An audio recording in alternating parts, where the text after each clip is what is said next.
अस्सलाम वालेकुम dear students. तो welcome to the Caps academy. तो myself Kapil Pratap BS zoology.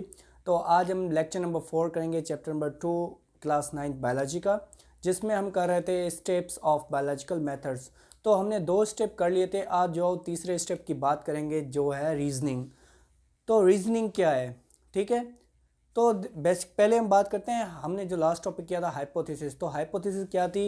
एक स्टेटमेंट थी। क्या थी? एक इंटेलिजेंट गैस या एक स्टेटमेंट थी जो एक साइंटिस्ट ने ऑब्जर्वेशन की मदद से जो ऑब्जर्व की थी, और उसको देन उसी स्टेटमेंट मतलब कि इंटेलिजेंट गैस को जो जब उसने रिटन फॉर्म में लिखी उस स्टेटमेंट को, तो वो बन गई थी हाइपोथेसिस, ठीक है। अब उसके बाद जो थर्ड स्टेप है वो है रीजनिंग। तो रीजनिंग क्या है? रीजनिंग बेसिकली क्वेश्चंस होते हैं, मतलब कि रीजंस क्या होते हैं, एक सवालिया निशान की तरह होते हैं। जैसे फॉर सपोज हम कहीं घूमने जाएं, ठीक है, हमारे दोस्त वगैरह घूमने जा रहे हैं, तो हम घर वालों को बोलें कि हम भी घूमने जा रहे हैं, तो कि क्यों जाओगे? तो ये क्या है? एक रीज़न पूछ रहे हैं सिंपली। अगर या किसी दोस्त ने कोई चीज़ ले ली, ठीक है, तो हम घर वालों को बोलेंगे हमें भी वैसी चाहिए, तो वो क्या बोलेंगे कि क्यों चाहिए, क्या करोगे? तो सिंपली क्या है, रीजंस क्या है? एक सवालिया निशान है या एक क्वेश्चंस होते हैं वो जो पूछे जाते हैं सिंपली, ठीक है। तो जो रीजनिंग है उसके होते हैं 2 टाइप्स। एक होती है इंडक्टिव रीजनिंग, जो होती है डिडक्टिव रीजनिंग, ठीक है। तो इन दोनों के बेस पे जो हम किसी हाइपोथेसिस को जो है वो प्रूव करते हैं एक्सपेरिमेंट की मदद से। तो उसमें अब हम इंडक्टिव और डिडक्टिव रीजनिंग की बात करेंगे। तो इंडक्टिव और डिडक्टिव रीजनिंग को समझने के लिए पहले जो मैंने आप यहाँ पे हमने लिखा है स्पेसिफिक टू जनरल और जनरल टू स्पेसिफिक, इस बात को क्लियर करने के लिए मैंने एक एग्जाम्पल लिया हुआ है सिंपली, ठीक है, जिसमें हम इंडक्टिव रीजनिंग के बारे में बात करते हैं। तो इंडक्टिव रीजनिंग को समझने के लिए हम एग्जाम्पल ले रहे हैं। एक हमने बकेट उठाई है, उसको सारे बकेट को फिल कर दिया है हमने, किससे? मैंगो से। अब हमें देखना है कि इसमें कौन कौन से आम हैं वो रा हैं, मतलब कि कच्चे हैं, और कौन से आम हैं वो राइप, मतलब कि पक गए हैं, ठीक है। तो अब इनमें हम इन सारे मैंगोज को चेक नहीं करेंगे, पहले एक एक को उठाएंगे। तो हमने क्या किया, ये 2 आम उठाए, चेक किए, ठीक है, तो ये भी पका हुआ है, ये भी पका हुआ है। तो इस दोनों आम के मुताबिक हमने क्या बोला कि ये पूरी जो बकेट है जो आम से भरी हुई है, वो सारी जो है वो उसमें सारे आम जो है वो पके हुए हैं, मतलब कि राइप मैंगोज हैं इसमें।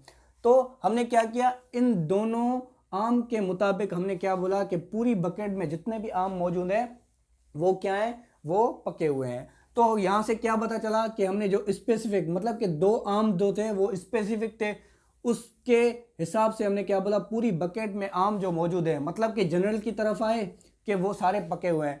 तो इंडक्टिव रीजनिंग में हम क्या करते हैं, तो वहां में रीजनिंग होती है वो कहाँ से स्टार्ट होती है, वो स्पेसिफिक टू जनरल जाती है। जैसे कि हमने एग्जाम्पल लिया था कि 2 आम उठाए, वो पके हुए थे, उसके मुताबिक हमने क्या बोला कि पूरी बकेट में जितने भी आम मौजूद है वो सारे राइप है, मतलब कि पके हुए हैं, ठीक है। उसके बाद दूसरी पॉइंट ये कि ये लॉजिकली ट्रू होती है, बट जो वो रियलिस्टिक, मतलब कि रियल में वो ट्रू हो या ना हो, मतलब कि सच्ची हो या ना हो, वो डिपेंड करता है, ठीक है।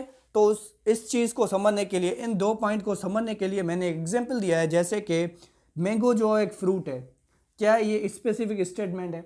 मैंगो क्या है? एक फ्रूट है। उसके बाद दूसरी स्पेसिफिक स्टेटमेंट ली हमने, एक ये ली, एक दूसरी स्पेसिफिक स्टेटमेंट ली। उसमें क्या बोला कि जो बॉक्स है वो भरा हुआ है फ्रूट से, ये बॉक्स है जो भरा हुआ है फ्रूट से, ठीक है। उसके बाद हमने तीसरी बात क्या की, जिसमें हमने जनरल स्टेटमेंट बताई है, ये बताइए कि जो बॉक्स है उसमें सारे फ्रूट हैं।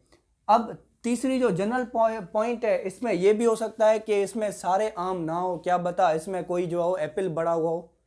तो ये मतलब कि जो इंडक्टिव रीजनिंग है वो लॉजिकली तो ट्रू होती है, सही होती है, बट रियलिस्टिकली वो जो ट्रू हो भी सकती है, नहीं भी हो सकती, ठीक है। तो ये था इंडक्टिव रीजनिंग, जिसमें हम स्पेसिफिक से जनरल से आते हैं, और इसमें जो if and then statement use नहीं होती, ठीक है, जो यहाँ पे मैंने पॉइंट लिखी नहीं है। तो इसमें जो चौथी पॉइंट कौन सी होगी, यहाँ पे हम लिख देते हैं इफ एंड देन स्टेटमेंट। तो इसमें if and then statement use नहीं होती, ठीक है। उसके बाद अब हम बात करेंगे डिडक्टिव रीजनिंग की। डिडक्टिव रीजनिंग में हम जो जनरल से जो स्पेसिफिक तक जाते हैं, ठीक है। उसके बाद जैसे हम यहाँ पे एक एग्जांपल ले रहे हैं, कॉमन एग्जांपल, प्लाज्मोडियम वाला जो बुक में दिया हुआ है, जिसमें बोला है कि if Plasmodium is a cause of malaria, बोला है कि अगर मलेरिया का काज प्लाज्मोडियम है तो फिर जितने भी मलेरियल पेशेंट है उन सब में प्लाज्मोडियम मिलेगा। तो हम क्या हुआ, तो प्लाज्मोडियम था वो पहले जनरल था, उसके बाद क्या हुआ, एक पेशेंट को चेक किया, दूसरे को चेक किया, तीसरे को चेक किया, तो आहिस्ता आहिस्ता वो जनरल से क्या हो गया, स्पेसिफिक हो गया। ठीक है, तो क्या हुआ, पहले एक मलेरियल पेशेंट देखा, उसमें प्लाज्मोडियम मिला, तो उसके बाद दूसरा चेक किया, दूसरे में प्लाज्मोडियम मिला, तीसरे चेक किया, दूसरे में भी मलेरिया के पेशेंट में प्लाज्मोडियम मिला, तो क्या हुआ, प्लाज्मोडियम जनरल से स्पेसिफिक हो गया। ठीक है, तो डिडक्टिव रीजनिंग में क्या होता है कि जो जनरल से स्पेसिफिक जो है वो हम रीजनिंग करते हैं, और इसमें जो if and then statement use होती है। जैसे कि मैंने एग्जांपल दिया था कि इफ प्लाज्मोडियम, अगर प्लाज्मोडियम मलेरिया वाले पेशेंट में मौजूद है, then it is present in the all malaria patients, मतलब कि अगर मलेरिया वाले पेशेंट में प्लाज्मोडियम है तो प्लाज्मोडियम सब में पाया जाएगा। तो if and then statement deductive reasoning में होती है और इंडक्टिव रीजनिंग में नहीं यूज होती। उसके बाद जो डिडक्टिव रीजनिंग है वो लॉजिकली भी ट्रू होती है और रियलिस्टिकली भी ट्रू होती है। वो कैसे, इसका एग्जांपल दिया हुआ है। जैसे मैंने बात की कि सारे मैंगोज हैं वो फ्रूट्स हैं, ठीक है, ठीक है, all the mangoes are fruit, ये क्या थी, स्टेटमेंट थी जनरल, कॉमन एग्जांपल था, मतलब एक कॉमन स्टेटमेंट थी। उसके बाद जितने भी फ्रूट्स हैं उनके पास सीड होते हैं, ये भी क्या है, एक जनरल आम जो सिंपल स्टेटमेंट है, कॉमन स्टेटमेंट है। उसके बाद क्या बोला मैंने, स्पेसिफिक की बात की कि मैंगो हैव अ सीड्स, क्यों कि मैंगो और सीड्स पहले तो जनरल थे, फिर क्या हुआ, स्पेसिफिक हो गए। क्या बोला था हमने, जनरल स्टेट में सारे मैंगोज है फ्रूट हैं, उसके बाद सारे फ्रूट है उनके पास सीड होता है। ठीक है, तो क्या हुआ, मैंगोज हैव अ सीड्स, तो हम जनरल से स्पेसिफिक तक आए।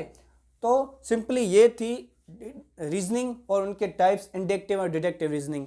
नेक्स्ट लेक्चर में बात करेंगे एक्सपेरिमेंट की, तब तक आप अपना ख्याल रखिएगा। अल्लाह हाफिज़, थैंक यू सो मच, और प्लीज़ मेरे चैनल को ज़्यादा से ज़्यादा शेयर करें और सब्सक्राइब करना ना भूलिएगा। Thank you so much.